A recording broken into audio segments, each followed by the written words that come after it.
여러분 한 주간 잘 지내셨습니까? 지난주 특별히 부활주일이었는데 정말 우리가 오랜만에 온 성도들이 함께 한자리에 모여서 예배드리고 또 예배드릴 때도 기쁘고 즐거웠지만 또 특별히 친교실에 내려가서 점심 식사를 하는데 다들 얼굴에 얼마나 또 이렇게 미소가 있는지 기쁨이 가득한지 참 기쁘고 또 행복한 부활주일을 우리가 보냈습니다. 그렇지만 모든 사람들이 부활주의를 또 기쁨으로 보낼 수 있는 것은 아닙니다. 여러분, 그 우크라이나는 오늘이 바로 부활주일입니다. 우크라이나는 동방 정교회에 속한 그런 전통을 가지고 있는 교회를 대부분 다니고 있습니다. 우크라이나 사람들 중에 적어도 80% 이상이 기독교인이고 그 중에 대부분이 우크라이나 정교회 소속입니다. 정교회라는 그 동방 정교회라는 교회는 아주 오래전에 로마 카톨릭과 이렇게 동방 정교회로 이렇게 분리가 되면서 한쪽은 로마 중심으로 또 다른 한쪽은 그리스라든가 그런 동쪽에 있는 어떤 도시들을 중심으로 그렇게 성립된 기독교입니다. 그런데 이 동방 정교회는 그 교회 달력을 이렇게 정리를 할 때 우리가 보통 사용하는 그레고리력을 사용하는 것이 아니라 더 오래된 아주 옛날 율리우스 력을 사용합니다. 그러다 보니까 부활주일을 계산하는 방법이 다릅니다. 계산하는 달력이 다르기 때문에 그러다 보니까 매년 우리가 지키는 부활주일과 또 정교회에서 지키는 부활주일 날짜가 다릅니다. 매년 다릅니다. 올해는 우리가 지난주 주일에 부활주일을 지켰는데 이 우크라이나에서는 바로 오늘을 부활주일로 지키고 있습니다.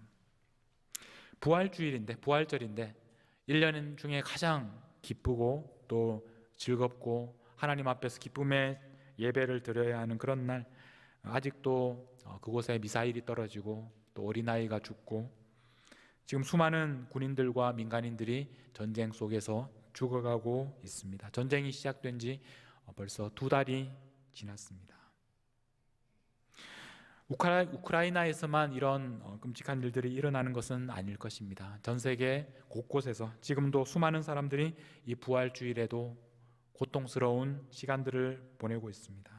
어쩌면 여기 앉아 계시는 여러분들 중에서도 정말 고통스러운 현실을 마주하고 계시는 분들이 계실 겁니다. 부활의 기쁨을 누리기에는 현실의 아픔과 또 고통이 너무나 크게 느껴지는 분들도 계실 겁니다.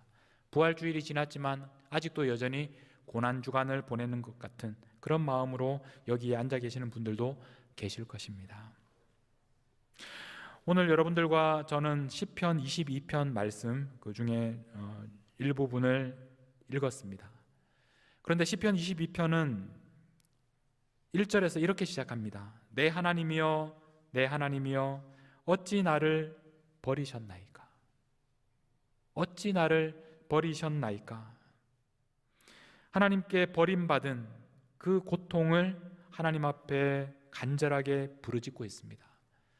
특별히 오늘 이 말씀은 지금 우크라이나 성도들의 부르짖음을 이 말씀을 통해서 우리는 느끼게 됩니다. 나의 하나님, 나의 하나님, 어찌 나를 버리셨나이까? 어찌 나를 멀리하여 돕지 아니하시오며 내 신음소리를 듣지 아니하시나이까?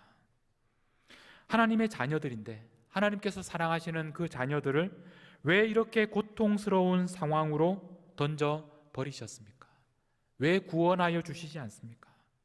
왜 버리셨습니까? 왜 돕지 않으십니까? 이렇게 부르짖고 있습니다. 우리가 이 시편 22편을 읽을 때 놀라게 되는 것은 이 시편을 지은 사람이 바로 다윗이라는 사실입니다. 다윗이 어떤 사람입니까? 하나님께서 사랑하시는 그리고 하나님께서 이스라엘의 왕으로 세웠던 그런 사람입니다.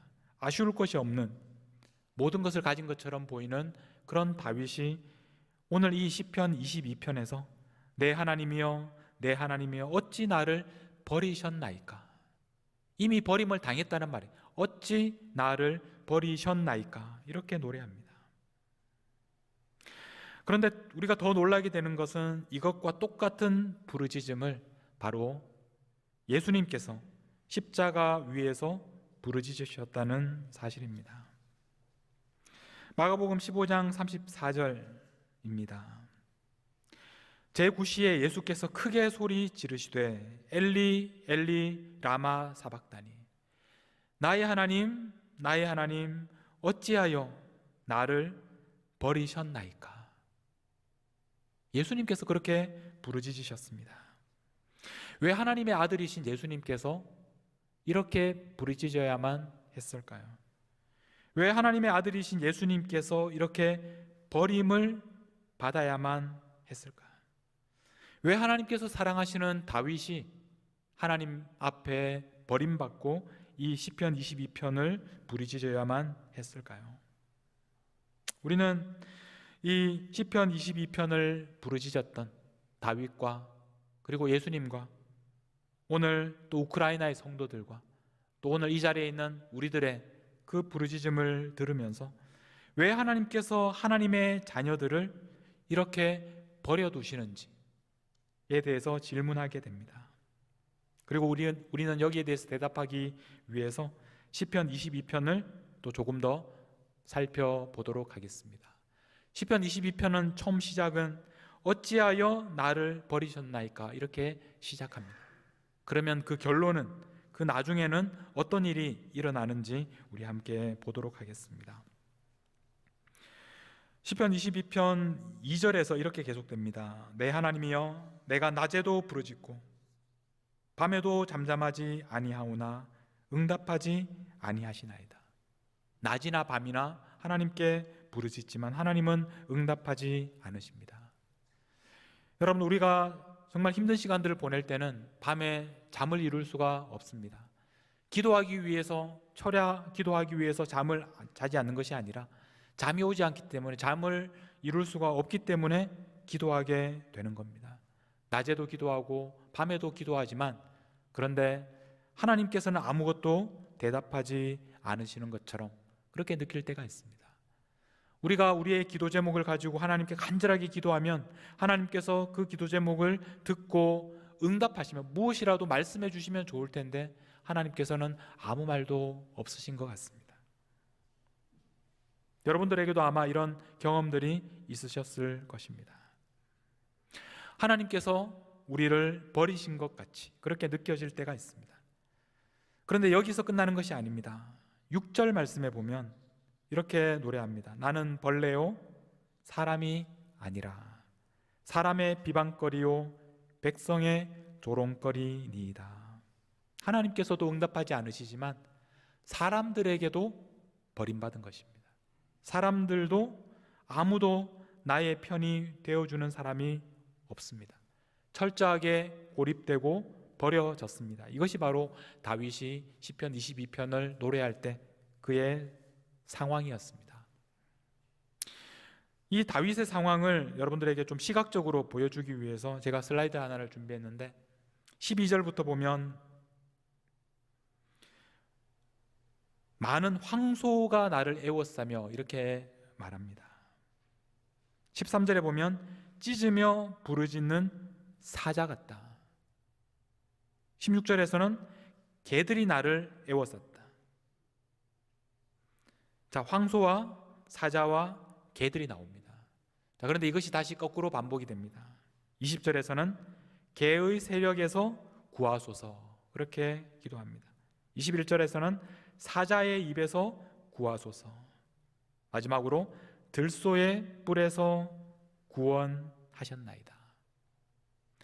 지금 세 가지 종류의 짐승들이 나옵니다. 그 당시 사람들이 생각하기에는 가장 무서운, 가장 우리가 감당할 수 없는 황소와 사자와 개들입니다. 여기에서 개는 지금 우리가 다 사랑하고 우리 집에서 이렇게 잘 크고 있는 그런 개들이 아닙니다. 들개들처럼 사람을 물어서 죽이고 그리고 그 시체를 훼손하는 그런 개들을 가리키는 말입니다. 세 가지 종류의 짐승들이 다윗을 애워싸고 있습니다. 그래서 이런 식으로 된 구조를 교차 대꾸라고 부릅니다. 이런 방법을 통해서 세 가지 종류의 짐승이 다윗을 얼마나 철저하게 애워싸고 있는지를 우리에게 말씀하고 있습니다. 성경에서 3이라는 숫자는 굉장히 중요한 의미를 가지고 있습니다. 다윗을 철저하게 애워싸고 있기 때문에 그래서 도저히 빠져나갈 수가 없습니다. 그곳을 피할 수가 없습니다. 그리고 또 한 가지 문제는 바깥에서 다윗을 도와줄 수도 없습니다. 철저하게 차단되고 애워쌈을 당하고 있습니다. 나갈 수도 없고 또 도움을 받을 수도 없는 그런 상황이 바로 이 다윗이 경험하고 있는 상황이었습니다. 자, 이런 구조 속에서 제일 가운데 16절, 20절에 개들이 이 다윗을 공격하고 있습니다. 그리고 손과 발을 찌르고 있습니다. 그래서 이 다윗이 경험하는 가장 극심한 고통의 하이라이트는 바로 16절과 20절 사이에 나오는 내용들입니다. 개들이 다윗을 둘러싸서 어떤 일을 하고 있느냐 하면 17절과 18절 말씀입니다. 내가 내 모든 뼈를 셀 수 있나이다. 그들이 나를 주목하여 보고 내 겉옷을 나누며 속옷을 제비 뽑나이다. 자, 어떤 상황입니까? 옷이 벗겨집니다. 그들이 나의 모든 뼈를 셀 수 있는 그런 상황이 됩니다. 그들이 내 겉옷을 나누고 속옷을 제비 뽑습니다. 옷이 벗겨지고 수치스럽고 아무도 이제 나를 보호할 수가 없고, 그리고 나는 죽지도 않았는데 마치 죽은 것처럼 그렇게 이 원수들이 나를 대우합니다. 그래서 내 옷을 벗겨서 그것을 제비 뽑아서 자기들이 가져갑니다. 이것이 바로 다윗이 가장 고통스러웠던 순간을 이렇게 표현하고 있습니다. 그런데 여러분, 우리는 놀랍게도 이 말씀이 예수님의 그런 십자가 위에서 이루어졌다는 것을 잘 알고 있습니다. 예수님이 십자가에 못 박히셨을 때 그 예수님의 옷을 제비 뽑아서 나누어 가졌습니다. 그것은 무슨 말이냐면 결국 이 시편 22편에서 다윗이 경험했던 가장 극심한 고통의 시간을 예수님께서도 경험하셨다는 것을 우리에게 말씀합니다. 예수님도 이렇게 개들에게 둘러싸여서 가장 치욕적이고 고통스러운 시간을 경험하셨던 것입니다. 예수님께서 이런 고통을 경험하셨다는 사실은 한편으로는 우리에게 큰 위로가 됩니다. 예수님께서 우리의 고통을 아신다는 것입니다. 예수님께서 우리가 겪는 가장 극심한 고통의 순간을 예수님도 경험하셨기 때문에 예수님께서 우리의 마음을, 우리의 고통을, 우리의 문제들을 알고 계시고 그래서 우리를 도우실 수 있는 분이라는 것입니다. 자, 이렇게 세 종류의 짐승들, 황소와 사자와 개들에게 둘러싸이고 옷이 벗겨지고 죽음에 이르게 되는 그런 상황 속에서 다윗이 할 수 있는 일은 뭐겠습니까? 어떻게 해야 합니까? 이 상황에서 포기할 수 없습니다. 이 상황에서 우리가 할 수 있는 일은 바로 끝까지 하나님에게 살려달라고 부르짖는 것입니다. 그래서 오늘 시편 22편은 이렇게 계속됩니다. 19절, 여호와여 멀리하지 마옵소서. 나의 힘이시여 속히 나를 도우소서. 20절입니다. 내 생명을 칼에서 건지시며 내 유일한 것을, 내 생명을 개의 세력에서 구하소서. 포기하지 않고 끝까지 하나님께 살려달라고 그렇게 간절하게 외칩니다. 그때 놀라운 일이 일어납니다. 21절 말씀입니다. 21절에 보면 나를 사자의 입에서 구하소서. 그렇게 간절히 기도를 합니다. 그 다음에 이렇게 말합니다.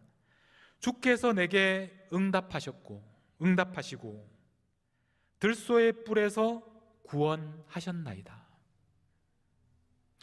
여러분, 분명히 21절 앞부분에서는 사자의 입에서 구원해 달라고 간구하고 있습니다. 기도하고 있습니다. 그런데 21절 뒷부분으로 가면 하나님께서 이미 응답하셨습니다. 완료형입니다. 이미 응답하셨습니다. 그리고 이미 들소의 뿔에서 구원하셨습니다. 그러면 하나님의 구원이 언제 일어납니까? 21절 안에서 21절 전반부와 후반부 그 중간 어디쯤에서 하나님의 구원이 일어나는 것입니다. 그래서 하나님께 사자의 입에서 구원해 달라고 말하는 그때에 하나님께서 이미 구원하셨기 때문에 나를 구원하셨습니다. 나를 들소의 뿔에서 이미 구원하셨습니다. 그렇게 부르짖는 것입니다. 그래서 사람들은 이 21절을 보면서 이건 좀 문법적으로 이상하다. 왜 앞에는 하나님께 구해달라고 하다가 왜 뒷부분에서는 하나님께서 구원하셨다고 말할까?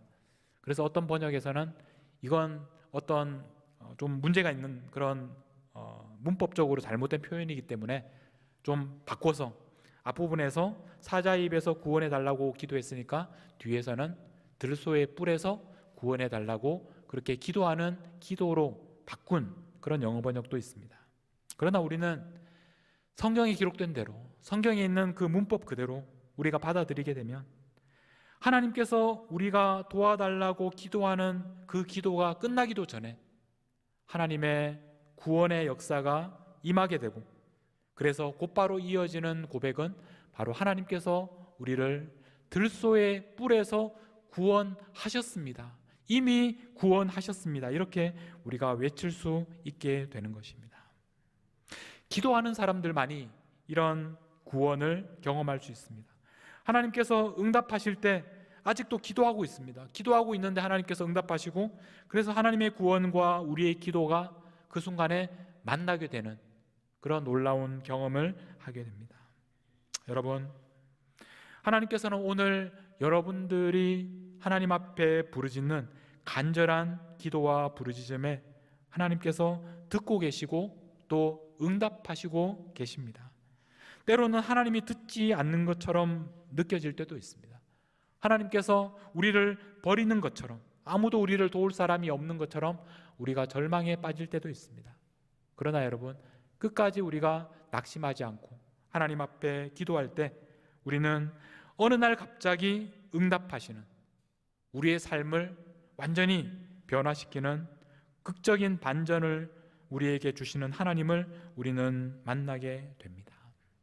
여러분, 하나님께서는 지금 우크라이나에서 고통당하는 사람들이 부르짖는 그 기도를 듣고 계십니다. 우리가 생각하기에는 왜 2달이나 지났는데 왜 지금도 그들이 이렇게 죽어가고 있습니까? 왜 하나님의 자녀들을 버리셨습니까? 그렇게 우리는 부르짖지만, 그러나 하나님께서 결국에 그들을 구원하실 것을 우리는 믿습니다. 문제는 하나님께서 언제 구원하시겠습니까? 우리는 하나님께서 구원하시는 그 때를 알고 싶어 합니다. 우리가 간절하게 기도할 때마다, 우리가 사랑하는 사람들을 위해서 기도하고 병이 낫도록 위해서 기도하고 자녀들을 위해서 기도할 때마다 우리는 그 기도를 하나님께서 들으시고 하나님께서 그 병을 고쳐주시고 그 문제를 지금 당장 해결해 주시기를 그렇게 우리는 간절하게 기도합니다. 그러나 우리는 하나님께서 그런 방법으로 응답하지 않으실 때, 그럴 때를 더 많이 경험합니다. 우리는 그 때를 알지 못합니다. 우리는 언제 하나님께서 우크라이나를 구원하실지, 그들에게 극적으로 승리하게 하실지 우리는 알지 못합니다. 우리가 한 가지 아는 것은 예수님도 가장 끔찍한 고통의 시간을 경험하셨다는 것입니다. 예수님께서는 몸소 개들에게 둘러싸이고 옷이 벗겨지고 그리고 제비 뽑아서 나누는 그런 치욕스럽고 고통스러운 시간을 예수님은 견디셨습니다. 그리고 예수님은 십자가에서 끔찍하게 죽으셨습니다. 그러나 그것이 끝이 아니었습니다. 그 후에 하나님께서는 예수님을 죽음에서 살리셨습니다. 그렇게 고통당하기 전에, 죽으시기 전에, 십자가에 달리시기 전에, 그리고 옷을 나누고 이렇게 제비 뽑기 전에 구원해 주셨으면 얼마나 좋겠습니까? 그러나 하나님의 구원은 예수님의 십자가 고통 이후에 하나님의 구원의 역사가 나타나게 되었습니다. 하나님께서 우리를 구원하실 때도 마찬가지입니다. 오늘 우리가 경험하는 고통 가운데 우리가 기억해야 할 것은 이것이 끝이 아니라는 것을 우리가 기억하는 것입니다. 하나님은 살아계시고 하나님께서는 우리의 기도를 듣고 계시고 때로는 우리가 생각하는 것보다 느릴지라도 그러나 하나님은 반드시 우리의 기도를 들으시고 우리를 구원하신다는 것입니다. 우리가 하나님께 간절히 기도할 때 그 기도가 끝나기도 전에 우리를 들소의 뿔에서 구원하시는, 우리의 힘으로 헤어나올 수 없는, 우리의 힘으로 도망할 수 없는 그 고통 속에서 우리를 건져주시는 그 구원이 우리에게 반드시 임하게 될 것이라는 것을 우리에게 말씀해 주셨습니다. 우리가 살고 있는 미네소타는 참 겨울에 춥고 또 봄이 늦게 오는 그런 곳에 우리가 살고 있습니다. 특히 올 4월 달은 무척 좀 예년보다 춥게 느껴집니다. 그래도 4월이 되고 부활절이 지났으면 좀 이렇게 꽃도 피고 또 나무에서 새잎이 나와야 하지 않겠습니까? 어떻게 4월인데, 그것도 4월 하순인데 부활절도 지났는데 꽃이 안 필 수가 있을까? 저도 날마다 꽃이 피기를 기다립니다. 그리고 새잎이 나기를 지나다니면서 항상 간절하게 기다리고 있습니다. 근데 제가 어제 제 사무실 옆에 있는 사무실에서 보이는 라일락 나무가 있는데 거기에서 놀랍게 변화가 일어난 것을 봤습니다. 그래서 제가 여러분들에게 보여드리려고 사진을 찍어왔습니다. 여러분 한번 자세히 보십시오. 새잎이 나오고 있습니다.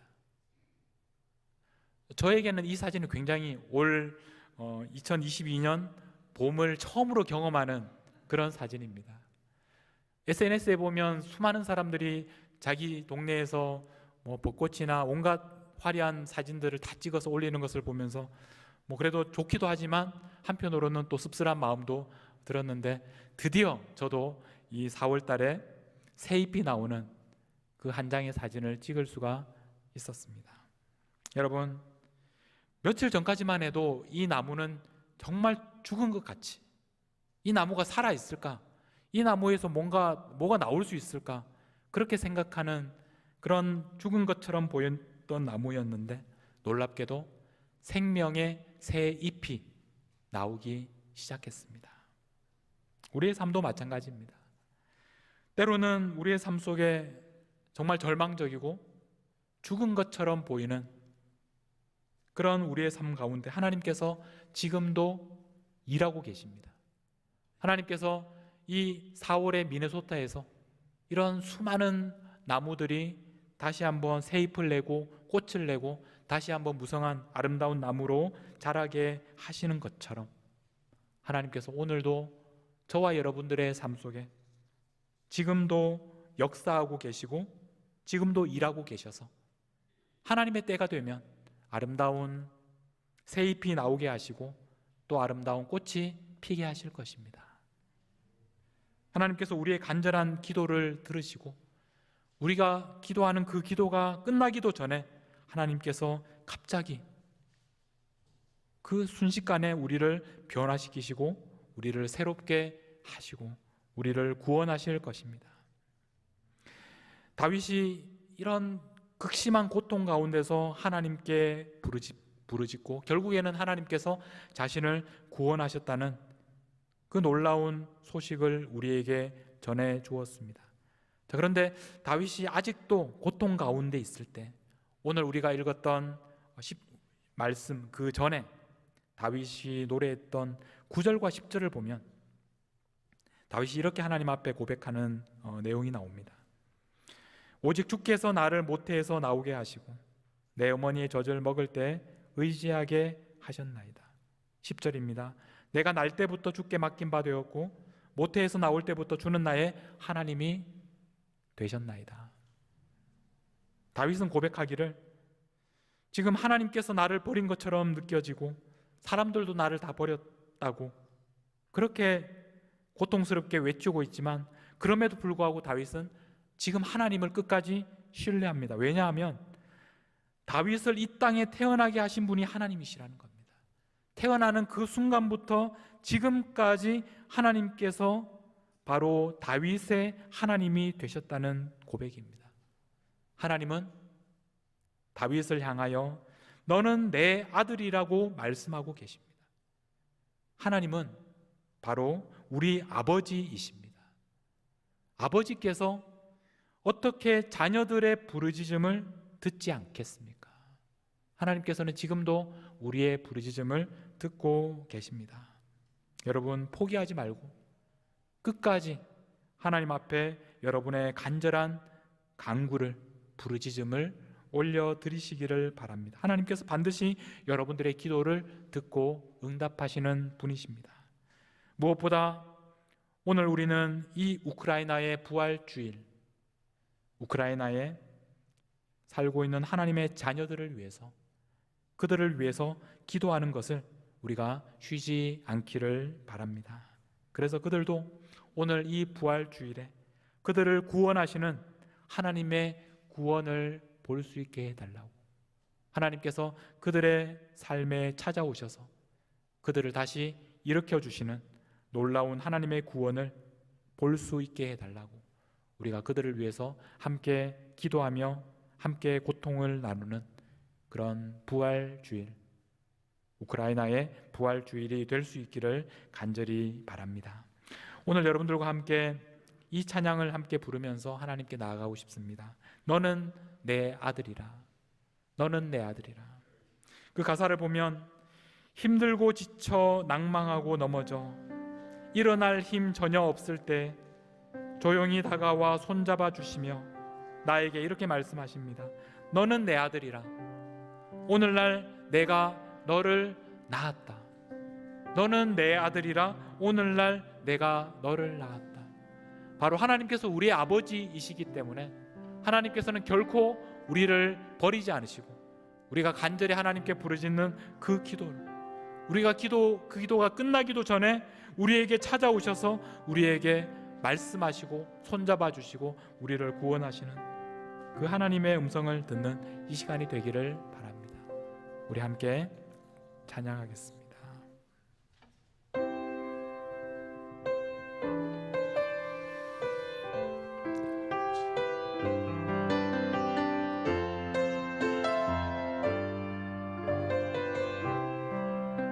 힘들고 지쳐 낭망하고 넘어져 일어날 힘 전혀 없을 때에 조용히 다가와 손잡아 주시며 나에게 이렇게 말씀하십니다.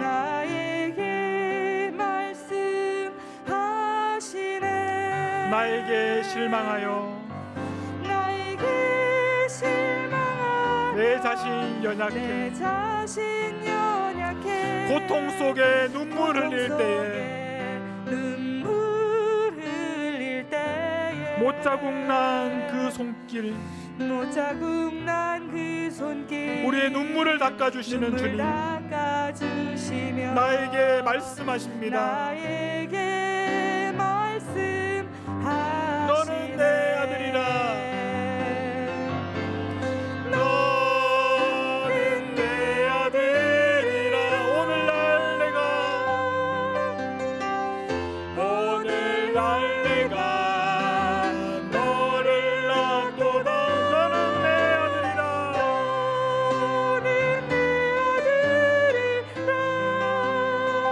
나의 사랑하는 내 아들이라.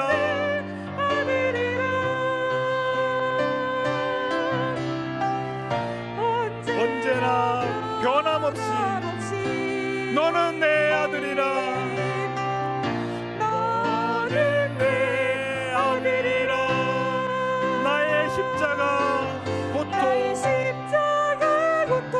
해산의 그 고통으로 내가 너를 낳았으니 너는 내 아들이라.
함께 하나님 앞에 기도하며 나아가실 때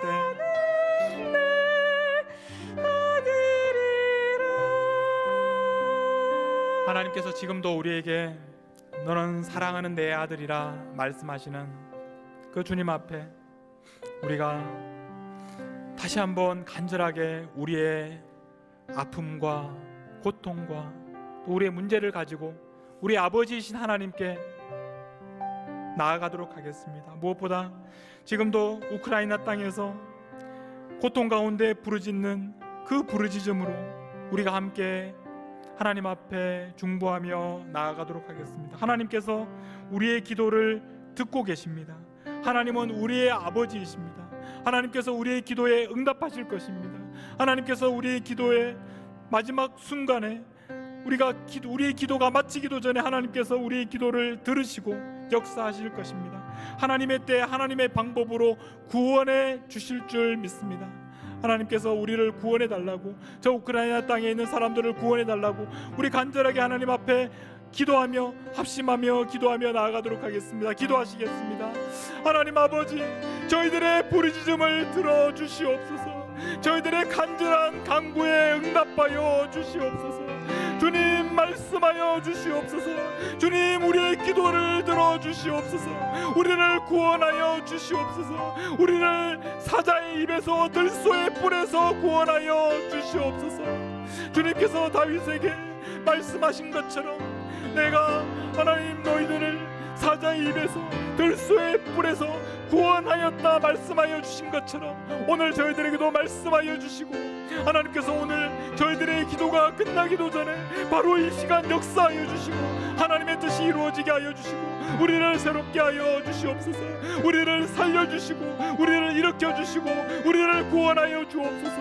무엇보다 우크라이나 땅을 위하여 우리가 함께 간절하게 기도합니다. 아버지, 그 땅을 불쌍히 여겨 주시옵소서. 그곳에 있는 하나님의 자녀들, 하나님의 아들 딸들을 하나님께서 살려주시고 그들을 구원하여 주시옵소서. 하나님의 때 하나님의 방법으로 그 땅에 하나님의 구원이 임하게 하여 주시옵소서. 하나님 러시아군이 물러가게 하여 주시오.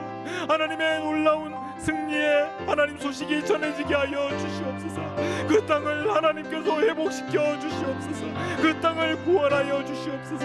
이 부활 주일에 그들이 진정으로 부활하신 주님을 기쁨으로 맞이하며 그들 가운데 함께 하시는 평화의 왕을 영접하는 시간이 되게 하여 주시옵소서.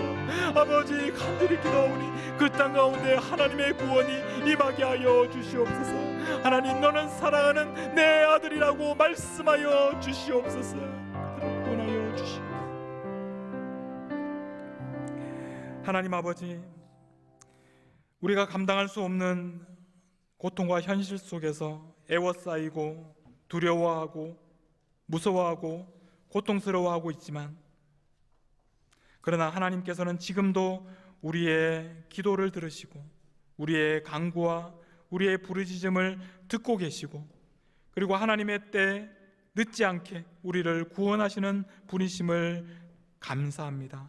주님, 지체하지 마시고 속히 구원하여 주시옵소서. 저희들의 기도를 들으시고 응답하여 주시옵소서. 무엇보다 우크라이나에 있는 성도들이 이 부활절에 부르짖는 간절한 기도에 응답하여 주시고 주님, 그들을 구원하여 주시옵소서.